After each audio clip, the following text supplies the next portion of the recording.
할렐루야, 감사합니다. 오늘은 우리가 이사야 63장을 공부하도록 하겠습니다. 이사야는 이제 63장, 64장, 65장, 66장에서 마무리를 하게 되는데, 이사야는 마무리 장들은 다가올 그런 우리가 살고 있는 시대로 봤을 때도 미래를 말하고 있고, 이사야가 살고 있는 시대를 봤을 때도 그 미래를 향하고 있습니다. 그렇지만은 그 미래를 향한 것만을 말하는 것이 아니라 이사야를 통해서는 자신들의 현재에 닥쳐오고 있는 현실에 관해서도 함께 말을 해주고 있습니다. 그때에 하나님은 이사야에게 그 악한 것들을 징벌하시고 심판할 것에 대해서 이야기를 하게 됩니다. 그때에 이사야는 하나님께 간구를 하게 되는데, 이스라엘에게 구원의 은혜를 베풀어 주옵소서라고 그가 간구하며 기도할 때에 기도하는 근거가 있습니다. 그 기도하는 근거가 뭔가 하면은 언약이 근거가 되는 겁니다. 언약이 근거가 됩니다. 이때에 이사야가 하나님께 간구할 때에 간구하는 근거가 언약이 근거가 되는데, 이 언약의 내용이 뭔가 하면은 언약의 내용이 모세 언약입니다. 모세 언약. 여러분들이 잘 아시는 시내산 언약. 이 시내산 언약은 이스라엘의 역사에 있어서 매우 중요한 언약입니다. 왜냐하면 이 시내산 언약은 바로 하나님과 그리고 이스라엘 관계 속에서 언약을 맺게 되는데, 이 언약 자체가 하나님의 나라에 대한 백성,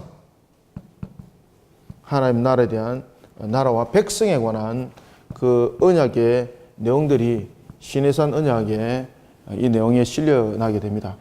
이 중심에 있어서는 하나님이 왕이 되는 것이고, 이스라엘은 무엇이 됩니까? 백성이 되는 겁니다. 백성. 그리고 이제 하나님께서 왕으로서 이스라엘을 다스리고, 그리고 하나님께서는 이 시내산 언약을 통해서도 이미 말씀하셨던 것처럼 땅에 대해서, 그러니 결국은 이 시내산 언약은 무엇에 관한 언약인가 하면은 하나님의 나라에 관한 이게 언약의 내용이 되겠습니다. 그 언약이 근거가 되는 겁니다. 그 언약이 근거해서 이사야가 하나님께 간구하게 되는데, 이 간구함은 내용이 무엇인가 하면은 이스라엘을 구원하여 주옵소서, 이스라엘의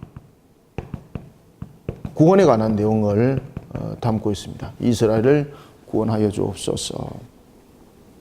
그러면서 이사야가 하나님께 언약의 근거가 된 기도를 하면서 어떤 내용들을 그가 담고 있는가 하면은, 이스라엘이 언약 가운데서 그들이 이 시내산에 향하기까지 가장 큰 사건이, 물론 이제 그들이 출애굽 사건이 가장 큰 사건이죠. 출애굽하여서 가장 큰 사건이 있다면은 바로 홍해 사건입니다. 홍해 사건. 오늘 이 홍해 사건을 하나님께 대두를 시키면서 홍해 사건을 관해서 두 가지를 이야기합니다. 이스라엘과 그리고 애굽에 대해서 이야기를 하고 있습니다. 이스라엘은 하나님께서 홍해 바다를 통해서 구원을, 그리고 애굽이라는 이방인의 이 우상 숭배자죠, 그죠? 우상 숭배자 이방인을 향해서는 하나님께서 심판하셨던 것을 그는 돌아보게 됩니다.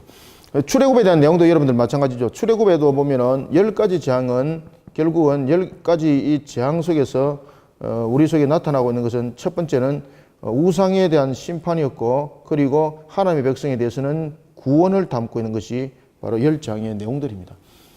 이런 내용들을 근거로 해서 이사야가 하나님께 간구를 하는 겁니다. 그러니 하나님, 이 언약의 백성, 하나님의 나라의 이 백성을 하나님이 잊지 마시고 이들을 구원하여 주옵소서, 구원하여 주옵소서, 이렇게 기도하는 것을 볼 수 있습니다. 이것이 이사야서의 전체 63장의 내용이라고 우리가 볼 수가 있겠습니다. 자, 이 내용들을 이제 보면서 우리가 이제 63장을 안에 내용들을 정리해 나갈 것인데, 이 63장의 이 내용을 보면서 우리가 이제 빠뜨리지 말아야 될 것은, 이스라엘 백성들은 이 구원의 근거에 대해서 이야기를 할 때에 시내산 언약이 근거가 됩니다. 그죠? 시내산 언약. 시내산 언약이 근거가 되어서 하나님과 백성 관계를 맺은 나라의 백성, 이 나라의 백성을 하나님이여 구원하여 주옵소서라고 이야기를 하고 있습니다. 그러면은 이 시대를 향하여서 무엇이 우리에게 언약의 근거가 됩니까? 지금은 여러분들이 잘 아시는 것처럼 시내산 언약은 하나의 우리에게 그림자로 말한다면은 이 시내산 모든 언약들의 실체들이 완전히 나타났던 사건이 있습니다. 그 사건이 무슨 사건입니까? 십자가 사건입니다. 십자가 사건. 이 십자가 사건 이것을 가지고 고대 교부들은 참 재밌는 이야기를 하고 있었습니다. 그것은 이제 뭔가 하면은 우리가 이제 교대 교부들을 이제 공부를 하다 보면 암브로시우스, 특히 이제 암브로시우스는 아우스티누스를 그를 바르게 이제 신앙을 지도하고 회개시키고 그에게 이제 세를 베풀었던 주교였거든요. 암브로시우스. 그리고 이제 그 앞에 이래 보면은 니사의 그레고리라는 이 위대한 신학자들, 이 신학자들에게 나타났던 상황들이 뭔가 하면은 십자가를 배상설로서 보는 겁니다. 마귀에게 배상하는 것. 그러면 이제 그 당시 이제 신학자들이 왜 그런 생각을 가지고 있었는가 하면은 십자가가 가지고 있는 이 성격, 이것을 보다 더 조명하면서 설명할 때에 하나님 외에는 이러한 부분에 대해서 우리의 죄를 대속할 수 있는 것은 하나님밖에 없다라는 것을 설명하기 위해서 그러한 배상설을 이렇게 이야기를 합니다만은 그럼에도 불구하고 여러분이 반드시 아셔야 될 것은 우리의 구원이 십자가에서 죽은 것은 마귀에게 어떤 값을 지불한 것도 아닙니다. 그죠? 마귀의 값을 지불한 것도 아닙니다. 하나님께서는 그 모든 죄에 대해서 죄에 대한 사망에 대한 그 값에 대해서 대속하여 것이지 그것이 마귀에게 그 값을 지불한 대속으로 설명하면 안 됩니다. 그래서 어떤 관계 속에서도 우리가 설명할 때는 보다 더 좀 더 조명하여서 이야기할 때에 분명한 것을 가지고 이야기를 해야 되지 그렇지 아니하고 이것을 보다 더 좀 극대화시켜서 말을 하기 위해서 끌어당긴다든지 이렇게 되면은 이제 십자가는 내용이 엉뚱한 곳으로 가게 되는 겁니다. 십자가는 여러분들이 잘 아시는 것처럼 결코 거룩한 흔적은 아니죠. 이 십자가는 여러분들이 잘 아시는 것처럼 바로 저주의 형틀입니다. 십자가는 사망의 형틀이었고 그 십자가에서는 구원함이 없습니다. 십자가에서는 전부 다 죽음이었습니다. 그리고 이 십자가의 형틀은 처음부터 십자가의 형틀로 있었던 것이 아니라 원래는 이 자체가 말뚝형이었죠. 그죠? 말뚝형. 이 말뚝형이라는 것은 땅에 있는 신에 의해서 모욕을 주지 않도록 신을 모욕한 자를 죽일 때에 그에게 땀 한 방울조차도 피 한 방울조차도 그 신에게 떨어지지 않도록 그래서 신과의 관계를 떨어져서 죽도록 만드는 형. 그래서 십자가형은 제일 먼저 어떻게 성립됐습니까? 말뚝형으로 성립되었습니다. 그래서 이제 그런 부분들이 이제 고대 말뚝형들이 바벨론에 이제 넘어오면서 바벨론 시대에 넘어오면서 이런 부분들이 십자가형들이 이제 변형되기 시작합니다. 그래서 이제 바벨론에서는 이런 십자가형들을 말뚝형이 이런 부분들이 이제 변형이 되어서 로마 시대 때까지 오게 되는데 이런 부분들이 이제 T자형으로 변하게 됩니다. 이 말뚝형에서. 그리고 이제 예수님이 십자가 못을 박힐 때는 십자가 형태를 가졌던 이유가 바로 유대인의 왕이라는 단어를 쓰기 위해서 그 팻말을 쓰기 위해서 여러분들이 잘 아시는 것처럼 로마어로 쓰기 위해서 그리고 이방인들이 자신들이 아는 글뿐만 아니라 히브리인들이 알 수 있는 글로 이와 같이 세 가지 언어로 쓰기 위해서 패를 만들어야 되겠는데 그러다 보니 이 T자형 위에 무엇이 필요했습니까? 이 T자형 위에 올려야 될 패가 필요했죠. 그죠? 그래서 이 패를 만들기 위해서 십자가가 이렇게 완성된 것을 우리가 볼 수가 있습니다. 이런 십자가 사건, 이 십자가 사건은 우리에게 영원한 언약입니다. 이 십자가 사건은 우리에게 새로운 생명으로 거듭나게 하는 바로 새 언약입니다. 새 언약. 그죠? 새 언약. 사망 가운데 있는 우리에게, 사망 가운데 있는 우리를 생명으로 인도하는 언약. 이 십자가 언약. 이 십자가 언약이 우리의 모든 간구의 근거가 되는 겁니다. 이사야 시대 때는 이 부분들이 시내산 언약들이 하나의 그림자, 우리의 하나님의 백성에 대한 그런 언약의 그림자적인 측면에서 근거가 됐다면 이제는 십자가에서 모든 죄를 대속하시고 하나님께서 모든 것을 이루신 그 십자가, 이 십자가가 새 언약의 근거가 되는 겁니다. 아시겠습니까? 왜냐하면 이 십자가를 통해서 사망 가운데 있는 우리에게 새 생명이 주어졌기 때문에 이것이 하나님의 나라의 백성의 근거가 되는 겁니다.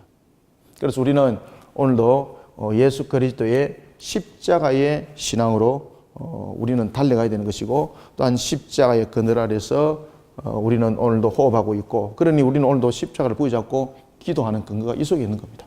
자, 이런 우리가 이사야서는 오늘 63장이 전체적으로 악인을 향한 하나님의 징벌과 이사야의 간구가 되겠습니다. 제63장은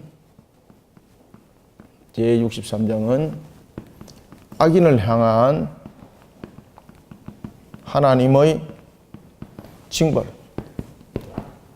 징벌과 이사야의 간구가 되겠습니다.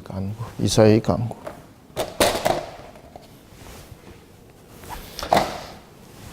이사야의 간구. 자, 이때 이사야가 하나님 앞에 간구할 수 있는 어떤 기도에 근거가 있어야 된다 그랬죠. 그 기도의 근거가 무엇이라고 그랬습니까? 언약이 근거가 되었다. 그 언약은 무엇이 근거가 되었습니까? 모세 언약이 근거가 되었다. 자, 우리는 오늘 이 시간에 우리가 하나님께 간구해야 될 근거가 있어야 됩니다. 하나님께 오늘도 우리가 기도해야 될 근거가 있어야 됩니다. 오늘도 우리는 하나님께 기도할 근거는 우리는 어디서 찾아야 됩니까? 십자가에서 찾아야 됩니다. 십자가. 십자가에 대해서 근거를 찾아야 될 이유 제가 설명드렸죠. 그죠? 왜 이사야가 특히 모세 언약, 시내산 언약에서 근거를 찾았는가라는 것은 시내산 언약에서 무엇이 성립이 되었습니까? 하나님의 나라. 백성과 왕에 대한 다스림, 그 관계가 성립이 되었기 때문에 그것을 근거로 기도를 했던 겁니다. 알겠죠? 그러면은 우리는 무엇을 가지고 근거를 해야 됩니까? 우리는 무엇 속에서 우리는 하나님의 나라의 백성이 되었습니까? 십자가 근거입니다. 십자가는 바로 우리의 죄악 속에 놓여있는 우리에게는, 사망 가운데 놓여있는 우리에게는 소망과 희망이 되었던 것입니다. 따라서 십자가에서 죄는 죽임을 당했고, 그리고 죽임을 당했을 뿐만 아니라 십자가에서 또다시 우리에게 새 생명으로 우리에게 부활을 주게 되었고, 그러면서 이것이 하나님의 나라의 백성으로서의 모든 기초를 가지는 틀이 되었던 겁니다. 그래서 우리는 오늘도 하나님께 간구할 수 있는 근거는 바로 십자가다. 왜냐하면 십자가는 바로 우리의 새 언약의 근거가 되기 때문이다. 아시겠죠? 그래서 새 언약의 근거는 십자가를 떠나서는 새 언약의 근거를 절대 말할 수 없습니다. 따라서 우리는 새 언약의 근거는 어디서 찾아야 되는가 하면은, 어디서 출발해야 되는가 하면은 모든 것은 십자가에서 출발해야 됩니다. 십자가가 새 언약의 근거가 되지 않으면은 우리에게는 하나님과 언약 관계적인 측면에서 언약을 맺은 사실도 없고 언약 자체가 성립이 안 됩니다. 자체가. 그래서 우리는 오늘 이사야 63장을 보면서 십자가 언약을 함께 바라볼 수 있어야 되겠습니다. 자, 이제 안에 본문 내용들을 우리가 읽어가면서 하나하나 보도록 하겠습니다. 63장 1절부터 3절까지만 한번 읽어봅시다. 시작. 에돔에서 오는 이 누구며 붉은 옷을 입고 보스라에서 오는 이 누구냐.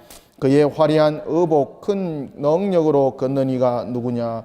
그는 나인이 공의를 말하는 이요 구원하는 능력을 가진 이니라. 어찌하여 네 의복이 붉으며 네 옷이 포도즙 틀을 밟는 자 같으냐. 만민 가운데 나와 함께 한 자가 없이 내가 홀로 포도즙 틀을 밟았는데 내가 노함으로 말미암아 무리를 밟았고 분함으로 말미암아 짓밟았으므로 그들의 선혈이 내 옷에 튀어 내 의복을 다 들이폈음이니. 아멘. 자, 이 본문의 내용이 여러분들 무엇일까요? 이 본문의 내용은 바로 악인을 향한 심판입니다. 지금 이 본문 내용 자체가. 에돔 보스라. 여러분, 에돔 보스라는 무엇을 상징하는가 하면 악을 자행한 자들의 상징입니다. 이게 에돔 보스라는 악을 자행한 자들의 상징. 에돔 보스라. 그리고 오늘 본문에 나타나는 것처럼 에돔 보스라의 나타난 분이 붉은 옷을 입고 있죠. 왜 여러분 붉은 옷을 입고 있을까? 여기서 붉은 옷이라는 것은 붉은 옷을 입고 보스라에서 오는 이라는 것은 악인을 심판할 때에 이 원래 이 붉은 옷이 아닙니다. 원래 붉은 옷이 아니라 여기서 붉은 옷은 처음부터 붉은 옷이 아니고 심판입니다. 심판의 극렬함. 심판의 극렬함을 말합니다. 자, 여러분들 요한계시록을 제가 함께 기억하라 그랬죠. 요한계시록 보면은 여러분들 7번째 나팔이 불려지고 이제 구원의 백성의 마지막 개수가 7번째 나팔 속에서 완전히 갈라집니다. 제가 여러분들에게 구원의 백성의 수에 대해서 여러분들에게 요한계시록을 할 때도 또 가르쳐 드리겠습니다만은 하나님의 구원의 백성의 수는 여러분 두 번에 나누어서 그것이 형성이 됩니다. 여러분 그걸 잘 아셔야 됩니다. 요한계시록에 보면은 5번째 인이 떼어지고 6번째 인이 떼어질 때에 그 수가 찬이라고 말하는데 사람들은 그것을 오해하여서 5번째 인이 하나님의 백성들의 완전수가 채워졌을 때 인이 떼지는 것으로 알고 있는데 그건 착각하시면 안 됩니다. 아시겠습니까? 그때에 불려 모어질 백성들은 복음 속에서 불러 모집니다. 복음 속에서 불러 모어질 수가 6번째 인에 해당되는 것입니다. 그래서 제가 여러분들에게 지금 말씀드리잖아요. 우리는 이미 지금 5번째 인이 떼진 상태다. 5번째 인이 떼진 상태다. 그리고 이제 곧 6번째 인이 떼진다. 그리고 6번째 인이 떼지면서 극렬한 우주의 대변화 상황들이 일어나기 시작합니다. 그래서 6번째 인이 떼지고 7번째 인이 떼질 때는 신속히 떼집니다. 신속히. 그때에 하늘에서 기이한 현상들이 나타나게 되는 겁니다. 마치 상복을 입은 것처럼 말입니다.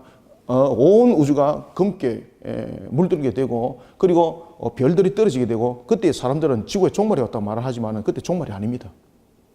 이 현상들을 통해서 이제 우주의 대기이한 현상들이 일어나면서 종말의 대현상들이 완전히 나타나게 됩니다. 그때에 나타나면서 7번째 나팔 재앙이 첫 번째 나팔이 인을 떼면서 동시에 탁 벌어지는 겁니다. 이때에 지금까지 십자가 사건 속에서 우리가 6번째 인을 떼기까지는 2000년이 넘는 역사가 걸렸습니다. 아시겠습니까? 그런데 요한계시록을 여러분 주시하셔야 됩니다. 요한계시록 보면은 42달의 황충의 난이라는 것은 3년 반입니다. 3년 반.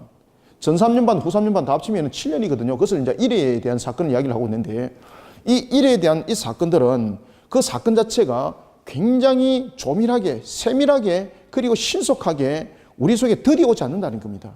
그래서 일회 사건을 우리에게 딱 증명하고 있고 42달의 황충의 난 그러면서 전 3년 반, 후 3년 반에 대해서 그 내용들을 다루고 있거든요.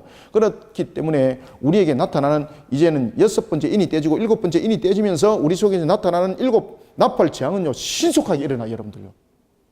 아주 신속하게 일어나요. 혹이나 정말로 1회라는 7년 안에 끝날 수도 있어요. 그리고 7 대접재앙이 일어납니다. 7 대접재앙과 이 인의 재앙들, 이 나팔 재앙들에 대해서 구별이 있습니다.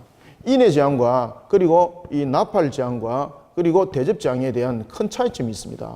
이 인의 재앙은 뭔가 하면은 하나의 계기를 마련하는 재앙입니다. 이게 그런가 하면은 이 나팔 재앙은 하나님께서 이 재앙들을 내리면서 마지막으로 열어놓는 하나님을 향하여서 나갈 수 있는 길이 이 나팔 속에 있는 겁니다. 여러분들 나팔이 전쟁을 치를 때 나팔 불고 또 나팔이 언제 사람들 부릅니까? 성회로 모을 때. 그죠? 그런가 하면은 이 대접재앙은 바로 마귀에 대한 완전한 심판을 나타내고 있는 겁니다. 그래서 7나팔의 7번째 나팔이 불릴 때에 이때에 이 인의 재앙까지는 어떤 복음으로서의 하나님의 백성의 수가 채워집니다. 백성의 수가. 아시겠죠? 그런가 하면은 이 7 나팔 재앙 속에서는 무엇이 일어납니까? 이거 화면에 보이세요? 이 7 나팔 재앙 속에서는 42달의 황충의 난이라는 것이 있습니다. 황충의 난. 극렬한, 아시겠습니까? 정갈의 난, 황충의 난. 이런 것들이 극렬한 현상들이 나타나는 겁니다. 42달의 전 3년 반, 후 3년 반, 1회의 사건들이 이 속에 벌어지게 됩니다. 이런 속에 복음 속에서 불름 받지 못했고, 야, 저게 구원의 백성인가 말할 그런 사람들 있지 않습니까? 그들이 나중에 이런 환란을 통해서 하나님께 돌아오게 됩니다. 그것이 바로 뭔가 하면은 그들이 여기서도 보면은 하나님의 택한 백성이 있지만은 여기서는 이제 마지막 남은 백성들이 나오는 겁니다. 마지막 남은 백성들이 오고 7번째 나팔장이 불리기 전에 이제 추수를 거둡니다. 아시겠죠? 그래서 이 추수 사건이 7번째 나팔장 속에 나타나죠? 안 보입니까? 추수에 대한 사건이 7번째 나팔 속에서 이제 나타나거든요. 이 부분이 마지막으로 하나님의 택한 백성을 불러 모으는 겁니다. 그리고 난 뒤에 이 7 나팔장이 불려지면서 완전히 하늘이 닫힙니다. 그때 여기서 하나님 백성의 완전체가 여기서 채워지는 겁니다. 완전체가 채워지고 그 다음에 대접장은 완전수가 채워지면서 우리 속에 여러분 나타나는 것이 있습니다. 이러면서 이제 완전수가 나타나면서 어떤 상황들이 나타나는가 하면은 바로 휴거의 사건들이 나타나고 그 다음에 죽었던 자들이 우리로 말하면은 음부에 있는 자들, 낙원에 있는 자들도 있지만은 우리 가운데 낙원에 있는 자들도 이 속에서 이제 부활 사건이 일어나는 겁니다. 아시겠습니까?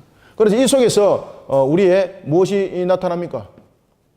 부활 사건이 나타날 때에 낙원에 있는 자들 부활하죠. 그 다음에 우리가 그 살아있는 자들은 휴거를 하게 되는 거죠. 공중 재림을 하게 되는 거죠. 그래서 우리가 여러분들요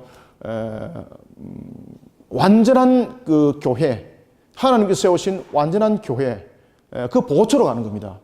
그 보초가 된가 하면은 그 보초가 바로 천년 왕국을 형성하는 것입니다. 세상과 하나님께서 구별해 버립니다. 세상과 완전히 구별해버리고 그리고 난 뒤에 그 세속이라는 세상을 향해서 하나님께서 이 대접을 갖다 부어버립니다.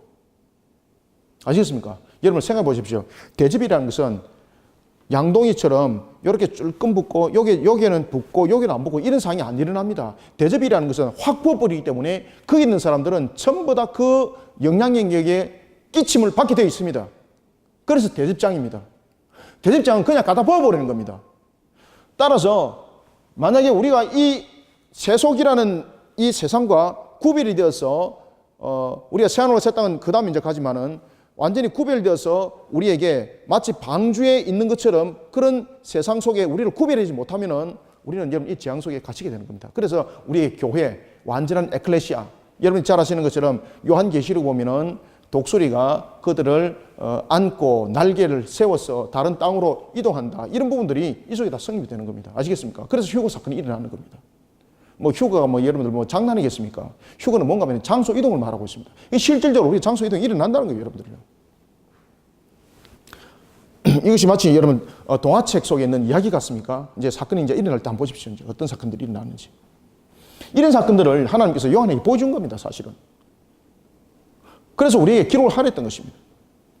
이런 부분들이 우리 속에 근거가 되는 겁니다. 이런 속에 근거가 될 때에 우리의 모든 근거는 십자가입니다. 십자가. 자, 오늘 본문에 보면은 이런 사건들이 이제 벌어진다는 거죠. 종말에 관한 내용들. 그리고 오늘 이 내용들 속에서도 심판에 관해서 이야기를 할 때에 붉은 옷에 관해서 이야기를 할 때에 그리고 이 붉은 옷은 요한계시록에 보면은 완전수를 채우는 7 나팔이 불려져서 그리고 대접장이 임할 때에 하나님의 택한 백성 외에 구원받지 못할 자를 짓밟아 버리는 거예요. 그때에 이 짓밟아 버리는 것이 얼마나 피가 극심한지 그 스타디온이 완전히 그냥 막 광야를 덮을 정도로 피바다가 돼버린다는 거죠. 그래서 여기서 말하는 이 붉은 옷이라는 것은 원래 붉은 옷이 아닙니다. 원래 붉은 옷이 아니다. 그들의 심판이 얼마나 극렬한지 그들을 밟은 그 시체에서 나오는 그 피가 그 옷을 완전히 다 덮어서 붉은 옷으로 변할 정도로 되었다는 이야기입니다. 이해가십니까? 이것이 요한계시록에 나타납니다. 이것이 요한계시록의 7번째 나팔 장소에서 이것이 나타납니다. 아시겠죠? 그래서 어찌하여 네 의복이 붉으며라고 딱 질문을 딱 하잖아요. 그죠? 여기서 어찌하여 네 의복이 붉으며 네 옷이 포도즙 틀을 밟은 자 같으냐? 원래 붉은 옷이 아니라는 거예요. 심판이 그만큼 극렬하다는 거예요. 그러면서 3절에 만민 가운데 나와 함께 한 자가 없이 내가 홀로 포도즙 틀을 밟았는데 내가 노함으로 말미암아 무리를 밟았고 분함으로 말미암아 짓밟았으므로 그들의 선혈이 내 옷에 튀어서 내 의복이 이렇게 된 것이다. 심판이 극렬함. 그죠? 아시겠습니까? 여기 요한계시록에 그대로 나타납니다. 그죠? 요한계시록이. 요한계시록에 7번째 나팔 재앙이 불리면서 마지막 추수를 거두고 그리고 난 뒤에 포도를 짓밟을 때에 극렬한 피가 얼마나 극심한 심판이었는지 그 피가 그 옷을 다 덮는 그런 붉은 옷이 되는 겁니다. 그래서 여기서 붉은 옷이라는 것은 원래 붉은 옷이 아니고 심판으로 인하여서 그 옷이 붉게 된 것을 말합니다. 그러니까 이 옷에 대해서 뭐라고 말합니까? 내 의복을 다 더럽혔다 이렇게 말하잖아요. 이해가시죠? 이것은 무엇을 부각시킵니까? 하나님께서 홀로 심판하신다는 것이 있고 그리고 하나님의 심판은 의로운 심판이라는 것을 부각시키고 있습니다. 심판은 여러분들 천사가 심판하는 것도 아닙니다. 심판할 때에 여러분 천사가 하나님을 대신해서 심판한 일 없습니다. 그리고 또한 그렇게 심판할 일도 없습니다. 여러분들 아시겠습니까? 자, 4절부터 6절 읽습니다. 시작.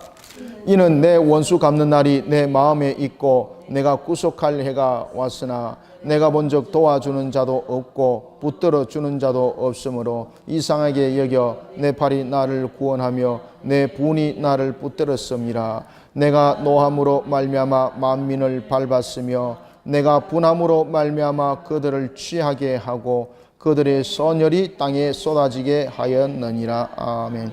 자, 1절부터 6절까지 내용은 무엇이라 그랬습니까? 악인을 향한 하나님의 징벌입니다. 징벌. 심판이죠, 심판. 그죠? 심판입니다. 여기서 보면은 5절에 내가 본즉 도와주는 자도 없고 붙들어주는 자도 없다. 이것은 하나님이 심판을 감당할 수 없어서 도움을 청하고 이런 것도 없습니다. 모든 것은 하나님께서 직접 심판을 단행하신다는 겁니다. 그러면은 직접 심판을 단행할 때에 심판에 대한 근거가 있어야 되겠죠. 그리고 심판에 대해서 억울함이 없어야 되겠죠. 그러니 그 모든 것이 심판할 때는 모든 것이 완전하게 갖춰져서 심판한다는 이야기입니다. 자, 그래서 그 모든 것에 대해서 근거가 딱 나타나는데 그것이 무슨 책입니까? 그래서 행위책이 있는 겁니다. 행위책. 행위책은 모든 것을 기록한 근거가 되는 겁니다. 그래서 심판은 확실한 근거를 가지고 심판을 해야 되는 겁니다. 심판하다가 여러분 실수할 수도 있어요. 그죠? 주님께서 심판을 하셨는데 이 실수해가지고 안 돌아야 될 자가 들어와서 그냥 짓밟힌 거예요. 이거. 이런 확실한 근거가 없게 되면은 그냥 무리만 보고 그냥 짓밟아 버리면은 이 문제가 생긴다는 이야기죠. 그래서 오늘 본문의 말씀은 누구 간의 도움도 안 받는다는 것은 누구 간의 도움은 어떤 내용들이 실리겠습니까? A와 B의 내용들을 여러분 보십시오. A와 B의 내용들을 볼 때에 A와 B가 서로 간에 상반된 견해를 가지고 있습니다. 그러면은 A가 볼 때는 구원이 아닌데 B가 볼 때는 구원이 될 수 있죠. 그러면 누군가에 의해서 도움을 받을 때는 혹이나 이것이 편견이 될 수도 있는 거죠. 그죠? 내 가족이기 때문에 예외되고 이럴 수도 있는 거죠. 그래서 하나님께서 그 어느 누구에게도 도움을 안 받습니다. 편견 자체를 없애는 겁니다. 그리고 무엇만 가지고 심판하십니까? 오직 이것만 가지고 심판하는 겁니다.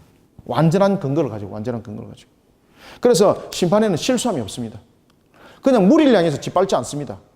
한 사람 한 사람, 한 사람 한 사람 전부 다 세웁니다. 그래서 오늘 본문에 보면은 내가 본즉 도와주는 이도 없고 붙들어주는 자도 없다는 것은 편견에 의해서 이루어지는 것이 아니라는 겁니다. 하나님 심판은. 이해가시겠죠? 누군가가 도와주고 누군가가 붙들어준다는 것은 그 속에 무엇이 있을 수 있다는 겁니까? 그렇죠. 편견이 있을 수 있는 겁니다. 편견. 왜 그렇습니까? 누군가라는 것은 어떤 대상입니까? 피조의 대상이죠. 피조의. 그죠? 피조물이죠. 피조라는 것은 완전하지 못하죠. 그죠? 편견이 일어날 수밖에 없죠. 하나님의 그 완전한 명령에 복종하는, 그럼에도 불구하고 A와 B 속에서 완전함이 일어날 수 없는 겁니다. 아무리 복종을 하더라도. 붙들어주고 그리고 누군가가 나를 도와주고 라는 것은 하나님의 심판이 주관적이지 못하다는 입장이 될 수가 있는 겁니다. 따라서 하나님은 모든 것을 직접 주관하십니다. 주관하실 때에 근거를 가지고 심판하십니다. 다른 사람에게 도움받지 않습니다. 다른 사람에게 협력받지 않습니다. 그 자체가 벌써 편견이 생길 수 있기 때문입니다. 불의함이 그 속에서 오히려 생길 수 있기 때문에 하나님의 심판은 불의함이 되는 겁니다. 따라서 완전한 법에 의해서 완전한 근거를 가지고 완전하게 심판해 버립니다. 그래서 오늘 본문 내용이 그 내용을 이야기를 하고 있는 겁니다. 6절 내가 노함으로 말미암아 만민을 밟았으며 내가 분함으로 말미암아 그들을 취하게 하고 그들의 선열을 땅에 쏟아지게 하였느니라. 아멘. 이제 아시겠죠? 완전한 심판. 이 완전한 심판이라는 것은 편견이 없는 것. 그래서 오늘 본문에도 보면은 누가 도와주는 심판이 안 된다는 겁니다. 그래서 백보자 심판 때 보면은 하나님이 보좌에서 앉아서 직접 판결 내립니다. 하나님이. 누가 대리로 읽는 것 없습니다. 하나님이 직접 판결하십니다. 직접. 만약에 누가 대리를 세웠다면은 그 대리자가 변할 수 있지 않습니까? 그래서 하나님은 아무도 안 세웁니다. 직접 판결하십니다. 직접. 이 요한계시록에도 보면 여러분 백보자 심판대에서 직접 판결하십니다. 직접 판결. 자, 7절부터 9절까지 읽습니다. 시작. 내가 여호와께서 우리에게 베푸신 모든 자비와 그의 찬송을 말하며 그의 사랑을 따라 그의 많은 자비를 따라 이스라엘 집에 베푸신 큰 은총을 말하리라. 그가 말씀하시되 그들은 실로 나의 백성이요 거짓을 행하지 아니하는 자니라 하시고 그들의 구원자가 되사 그들의 모든 환난에 동참하사 자기 앞의 사자로 하여금 그들을 구원하시며 그의 사랑과 그의 자비로 그들을 구원하시고 옛적 모든 날에 그들을 드시며 안으셨으나. 아멘. 7절 내가 여호와께서 우리에게 베푸신 모든 자비 그리고 찬송을 말했다. 그의 사랑에 따라 그의 많은 자비에 따라 이스라엘 집에 베푸신 큰 은총을 말할 것이다. 이것이 무슨 근거입니까? 시내산 언약 근거. 그죠? 아시겠습니까? 언약이 근거를 해서. 언약이 근거를 해서 내가 은총을 구한다는 거죠. 하나님의 선하신 속성에 기인해서 내가 큰 은총, 축복을 받기를 원한다. 이것이 아닙니다. 하나님으로부터 여러분 큰 은총이라는 것은 큰 은총은 구원의 은총이거든요. 큰 은총은 이 큰 은총은 구원의 은총인데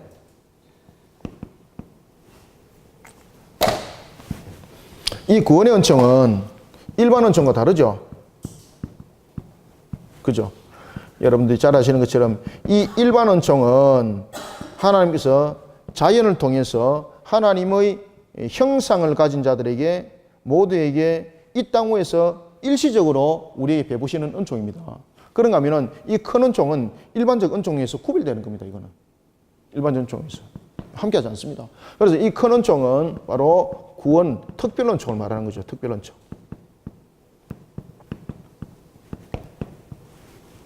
특별 은총. 그러면 이 특별 은총을 통해서 우리가 간구를 할 수 있는 근거가 있어야 되지 않습니까? 그래서 모세의 언약, 시내산 언약이었던 모세의 언약, 그죠? 모세 언약. 이 언약을 근거로 이제 하나님께 간구하는 거예요. 그러니까 우리가 하나님께 간구할 때도 간구할 수 있는 근거가 있어야 됩니다. 여러분들 아시겠습니까?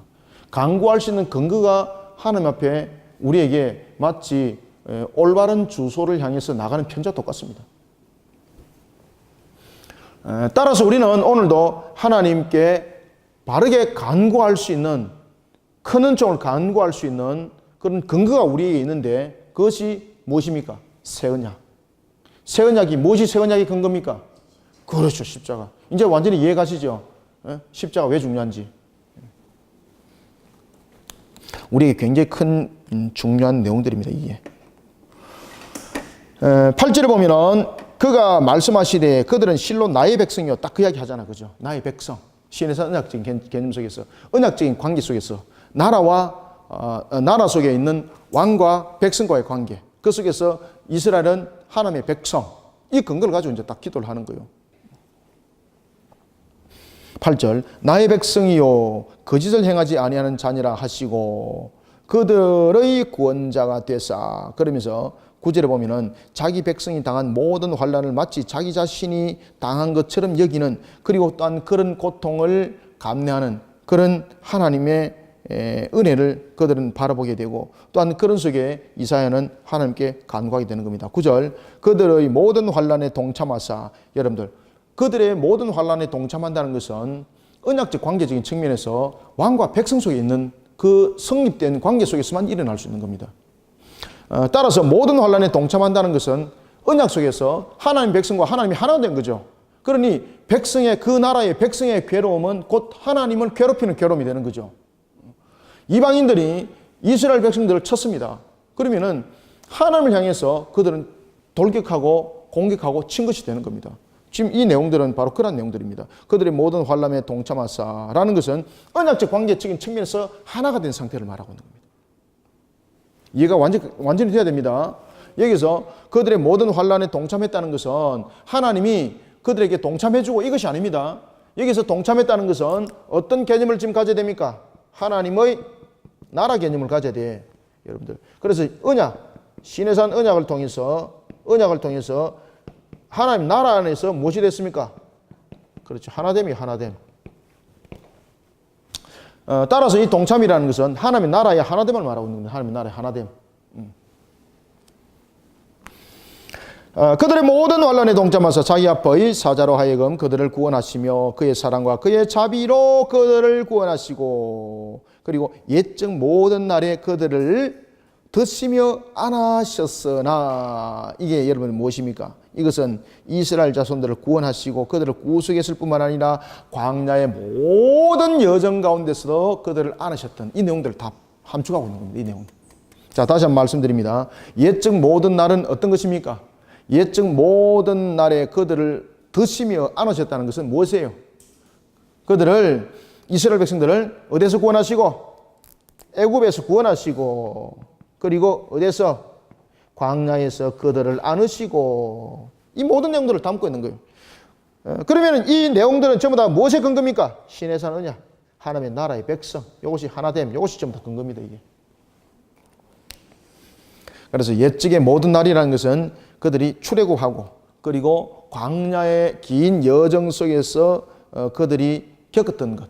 그러면서도 하나님께서 그들을 안전하게 지키실 뿐만 아니라 무엇을 하늘에서 내려주었습니까? 그렇죠. 만나를 내려주시고 그 다음에 땅에서는 또 무엇을 또 솟아나게 하셨습니까? 물을 솟아나게 하시고 그죠? 마시게 하시고 먹게 하시고 그리고 모든 어복도 마르지 않게 하시고 헤어나지 않게 하시고 그렇죠. 그런 광야. 그 광야 일들을 전부 다 담고 있는 것이 오늘 옛적 모든 날입니다. 이게 옛적 모든 날 기억하시죠?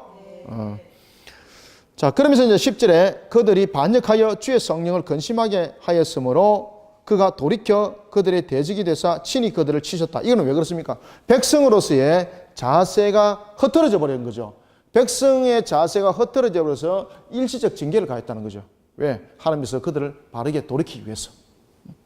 우리가 이런 어리석은 자였습니다. 때로는 우리가 하나님 앞에 반역을 일으켜서 성령을 근심하기도 했습니다. 그때에 하나님은 돌이켰어. 대적이 되어서 그들을 치셨다라는 것은 어떤 내용들입니까? 그들을 회개시켜서 바른 길로 인도하기 위해서 이스라엘의 대적이 된 거죠. 하나님께서. 자, 이런 내용들을 쭉 이야기하면서 11절 보십시오.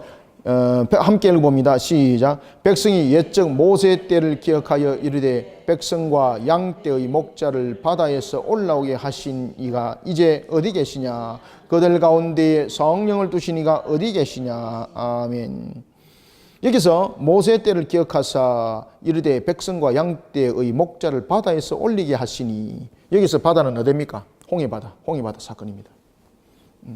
그들 가운데 성령을 두신 이가 어디 계십니까? 이 모든 모세 사건들을 염두에 두고 있는 겁니다. 그리고 12절부터 14절 읽습니다. 시작. 그의 영광의 팔이 모세의 오른손을 이끄시며 그의 이름을 영원하게 하려 하사 그들 앞에서 물을 갈라지게 하시고 그들을 기쁨으로 인도하시되 광야에 있는 말같이 넘어지지 않게 하시니가 이제 어디 계시냐? 여호와의 영이 그들을 골짜기로 내려가는 가축같이 편히 쉬게 하셨도다. 주께서 이와 같이 주의 백성을 인도하사 이름을 영화롭게 하셨나이다 하였느니라. 아멘. 12절에 보면은 그의 영광의 팔이 모세의 오른손을 이끄시며 모세의 오른손은 모세가 지금까지 행한 능력입니다. 그러면 잘 보십시오. 그의 영광의 팔입니다. 모세의 오른손을 누가 이끌었다는 이야기입니까? 그러면은 모세가 일으켰던 능력은 곧 누구의 능력이라는 이야기입니까? 그렇죠. 모세가 여러분들 아론과 함께 기도했습니다. 홍해 바다를 향해서 지팡이를 내밀고 기도를 했습니다. 누구의 능력입니까? 그렇죠. 자, 머리바 사건, 물다툼을 머리바라 그럽니다. 그죠? 머리바 사건 속에서 물을 내게 하셨습니다. 누구의 능력으로? 그렇죠. 우리가 말할 수 있는 모세의 오른팔이라는 것은 모세의 능력으로 행했던 것처럼 보여지는 것들입니다. 모세의 오른팔. 모세의 오른팔은 무슨 내용인가 하면은 모세의 능력으로 행해진 것처럼 보이는 것.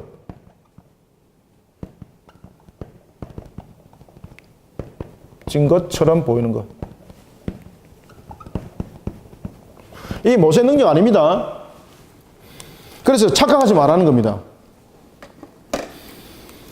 모세의 오른팔이라는 것은 여기까지만 딱 보면은 모세의 능력입니다. 모세의 능력. 그런데 여기에서 모세의 능력은 누구의 팔이? 하나님의 영광의 팔입니다. 영광의 팔.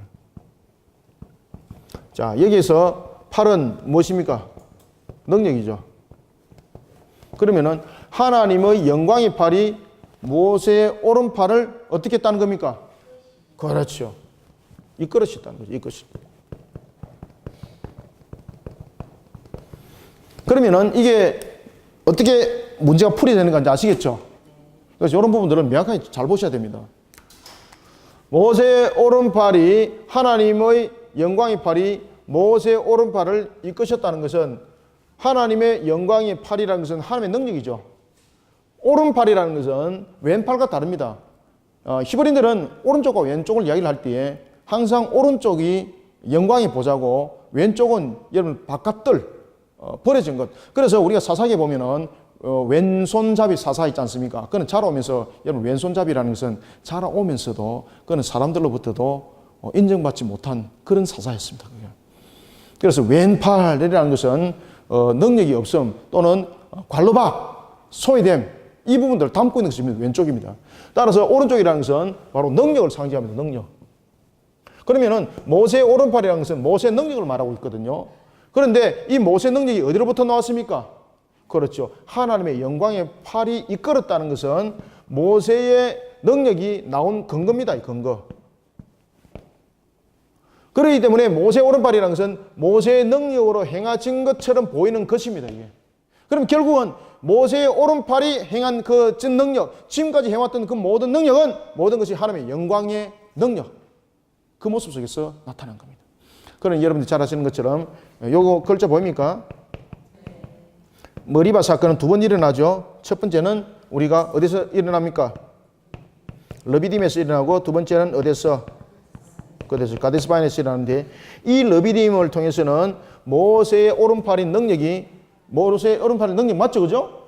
그 능력이 하나님의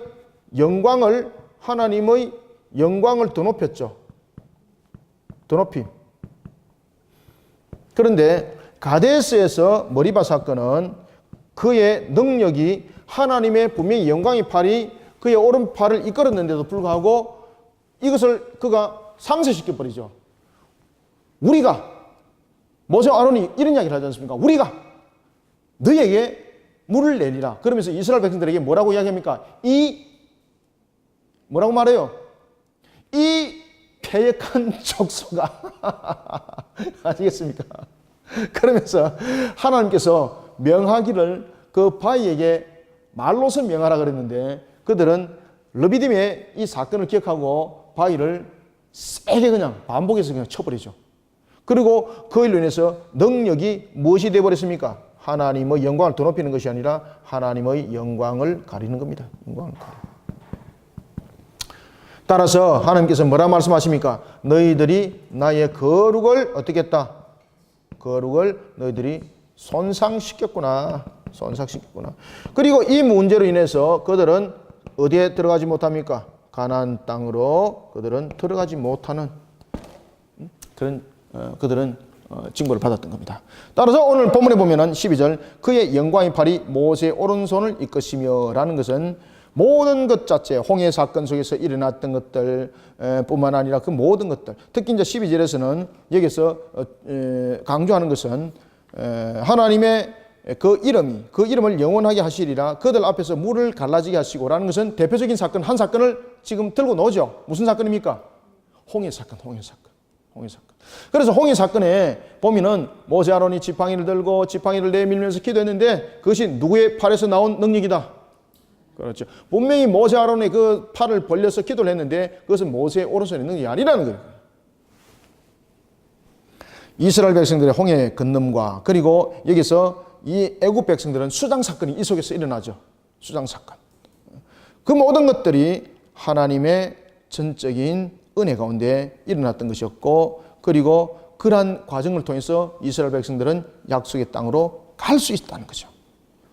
이런 하나님은 능력만 베푸는 것이 아니라 그 능력도 하나님의 언약을 이루심에 그 능력을 함께 발하시는 거죠.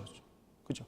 능력을 발할 때 여러분들 하나님이 헷갈려가지고 이스라엘에게도 그 홍해강에서 홍해바다에서 건너게 하시고 애굽 백성들도 건너게 하시면은 뭐 능력을 베푸시는 건 맞잖아, 그죠? 근데 여러분들 하나님께서는 능력을 베푸실 때도 그 모든 것들을 구별하여서 하나님께서 은혜와 능력을 베푸십니다. 아시겠습니까? 분명히 동일하게 바다에 들어왔습니다. 동일하게 바다에 들어왔는데 이스라엘 백성들이 다 건너갈 때까지 하나님께서 그 바다를 계속 멈춰놓죠. 근데 이스라엘 백성들이 전부 다 건너고 난 뒤에 그 바다는 바로 덮음의 바다가 되어버렸죠. 아시겠습니까? 똑같은 능력이 나타났습니다. 하나는 구원의 능력으로, 하나는 심판의 능력입니다. 따라서 하나님은 우리에게 은혜를 베푸실 때에 그저 능력으로만 베푸시는 것이 아니라 은혜 베풀어서 구원할 자와 그리고 징벌하여서 심판할 자를 완전히 구별하십니다. 그 사건을 지금 홍해 사건을 그렇게 이야기를 하는 겁니다. 13절 그들을 기품으로 인도하시되 광야에 있는 말같이 홍해의 마른 땅뿐만 아니라 홍해의 바다를 마른 땅같이 신속히 건너게 하셨다는 거죠. 광야에 있는 말같이 넘어지지 않게 하시니가 어디 계시냐니까. 14절 여호와 영이 그들을 골짜기로 내려가는 가축까지 편히 쉬게 하셨도다. 주께서 이와 같이 주의 백성을 인도하사 이름을 영화롭게 하셨나이다 하였느니라. 자, 여기서 제일 핵심적인 단어가 딱 하나 등장했습니다. 어떤 단어입니까? 주의 백성입니다. 주의 백성. 그들이 홍해의 바다를 마른 땅과 같이 그리고 광야의 말이 넘어지지 아니하는 같이 건널 수 있었던 가장 큰 원인과 이유가 어디에 있었습니까? 하나님의 백성입니다. 주의 백성, 주의 백성. 그래서 우리가 동일한 길을 걸을 때에 자, 여러분들 7 대접장에 대해서 말씀드렸죠. 7 대접장이 벌어질 때에 잘 기억하셔야 됩니다. 분명히 동일한 장소를 걸어왔습니다. 그런데 동일한 장소에서 걸어올 때에 그 홍해 바다를 덮기 전에 이스라엘 백성들을 다른 장소로 이동시키죠. 우리 대접장도 그렇게 되는 겁니다. 아시겠습니까? 그래서 대접장은 빈틈없이 그냥 갖다 부어버리는 겁니다. 그게 바로 홍해에 애굽 백성들을 덮은 것과 똑같습니다. 그때에 이스라엘 백성들은 분명히 그 장소를 이동하죠. 아시겠습니까? 그래서 우리의 휴거는 장소 이동적인 측면에서 휴거를 하는 겁니다. 장소 이동적인 측면이 아니면 휴거할 이유가 없습니다. 공중재림이라는 공지에서 결혼잔치 하지 않습니다. 그냥 땅에서 하면 되지. 땅에서 하면 되지. 공중재림이라고 해서 뭔가 하면 장소 이동이 있기 때문에 장소 이동. 그래서 우리가 산자는 그대로 산채로 공중에 재림하고 낙원에 있던 자들은 그 낙원에 있는 영과 무덤가에 있던 육신이 함께 결합해서 영육간에 부활하는 거죠. 그리고 난 뒤에 천년왕국은 영육간의 부활 상태에서 장소 이동해서 우리가 살아가는 겁니다. 그것이 바로 에클레시아, 완전한 에클레시아 교회입니다. 그래서 교회 안의 구원, 교회 밖은 구원이 없다는 것은 완전하게 그 상태를 말하고 있는 겁니다. 그리고 그것이 방주화되는 겁니다. 자, 15절부터 16절 2절을 읽습니다. 시작. 하늘에서 굽여 살피시며 주의 거룩하고 영화로운 처소에서 보옵소서. 주의 열성과 주의 능하신 행동이 이제 어디 있나이까. 주께서 베푸시던 간곡한 자비와 사랑이 내게 그쳤나이다. 주는 우리 아버지시라. 아브라함은 우리를 모르고 이스라엘은 우리를 인정하지 아니할지라도 여호와여 주는 우리 아버지시라.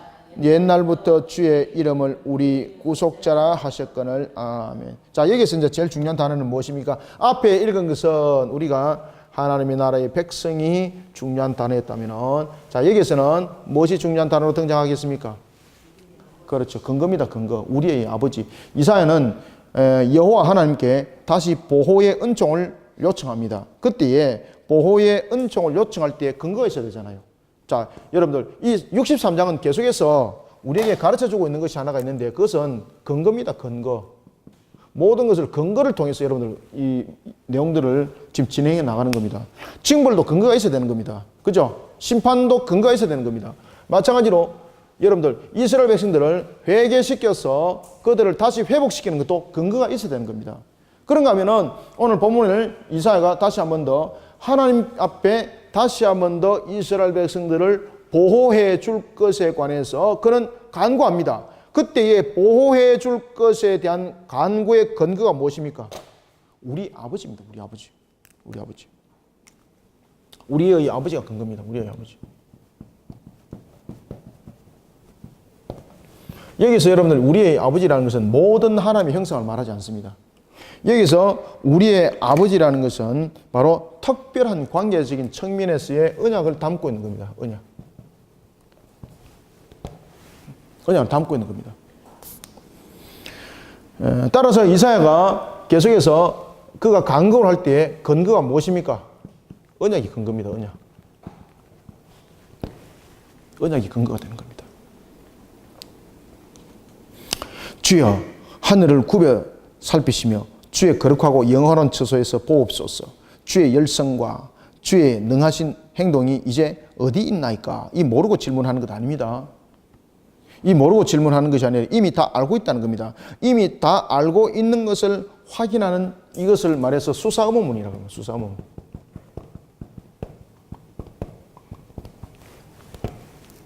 이미 다 알고 있는 것. 어디 있나이까? 주께서 베푸시던 간곡한 자비와 사랑이 내게 그쳤나이다. 그죠? 지금 환난 가운데 놓여 있고 극심한 고통 가운데 놓여 있고 마치 말이지 우리가 혼자 있는 것처럼 이렇게 느껴질 때도 있습니다. 그때 하나님께 간구해야 될 우리가 또한 이유가 있는 거죠. 그때도 이 모든 간구에 있어서의 근거는 언약입니다. 언약. 따라서 우리의 아버지는 무엇이 근거가 됩니까? 언약이 근거가 됩니다. 언약. 16절 주는 우리 아버지시라 아브라함은 우리를 모르고 이스라엘은 우리를 인정하지 아니할지라도 이건 혈육이죠. 아브라함이 우리를 모른다 하고 왜? 여러분 아브라함이 우리를 압니까? 아브라함이 이스라엘 그 백성들 다 압니까? 모릅니다. 이스라엘이 우리를 인정하지 아니할지라도 이것은 모든 것들이 여러분들 혈육적인 부분에 대해서 말을 하고 있는 거죠. 그럴지라도 여호와께서는 주는 우리의 아버지시다. 이거는 무엇입니까? 언약입니다. 언약. 언약이 근거가 되는 겁니다. 따라서 이란 속에 하나님이 우리의 구속자가 되었다는 것을 말하고 그가 하나님께 간구하는 것을 우리가 볼 수가 있습니다. 그러면서 우리가 17절부터 19절까지 읽습니다. 시작. 여호와여 어찌하여 우리로 주의 길에서 떠나게 하시며 우리의 마음을 완고하게 하사 주를 경외하지 않게 하시나이까. 원하건대 주의 종들 곧 주의 기업인 지파들을 위하여 돌아오시옵소서. 주의 거룩한 백성이 땅을 차지한 지 오래지 아니하였어. 우리의 원수가 주의 성소를 유린하였사오니 우리는 주의 다스림을 받지 못하는 자 같으며 주의 이름으로 일컬음을 받지 못하는 자 같이 되었나이다. 아멘. 17절에 보면은 주를 경외하지 않게 하시나이까. 하나님의 백성에도 불구하고 하나님보다도 세상을 사랑하였고 그리고 하나님을 경외하기를 원치 아니했기에 하나님께서는 그들을 괘씸하게 여겨서 어떻게 했다는 이야기입니까? 그들을 원래 행하던 대로 그냥 내버려 뒀을 뿐인 거예요. 그렇지만 하나님이 하나님을 경외하지 못하도록 한 적은 없어요. 하나님께서 주를 경외하지 않게 하시나이까. 하나님의 백성임에도 불구하고 여러분들 하나님보다도 세상을 더욱더 사랑하고 하나님을 경외하지 그들은 않길 원하고 있습니다. 그때 하나님께서는 그들을 자신들이 원하는 대로 내버려 둔 거죠.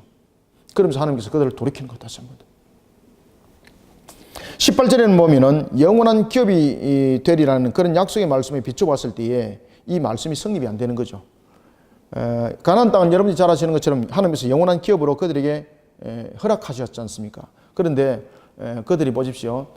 출애굽해서 가나안에 정착했지만은 그들의 가나안이 영원한 기업이 되었습니까? 바로 안 되었죠.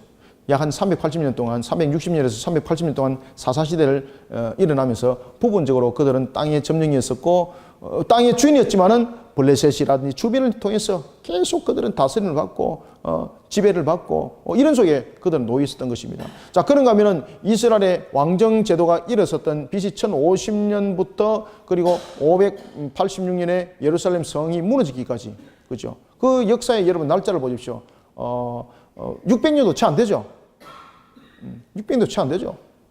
그런데 여기서 보면은 영원하다는 것은 하나님께서 그러면은 너희 나라가 영원하리라, 내가 가나안을 너희들에게 영원히 주리라 하셨던 이 말씀과 안 맞잖아요. 거기다가 그들이 BC 516년에 예루살렘 성전이 회복되었지만은 그럼에도 불구하고 그들은 국군이 회복된 상태가 아니었습니다. 물론 이제 그 이후에 이제 마카비가 헬라 제국 시대에 있을 때 마카비가 연약한 헬라의 그 지배 상태에서 벗어날 수 있는 그런 하나의 혁명적인 동기를 통해서 이스라엘이 독립하기도 했습니다. 그러면서 그들이 약 한 120년이라는 그런 100년이 넘는 세월 속에서 그들이 독립하여서 나라를 이끌어갔지만은 그것을 이스라엘이라는 나라라고 말하지 않습니다.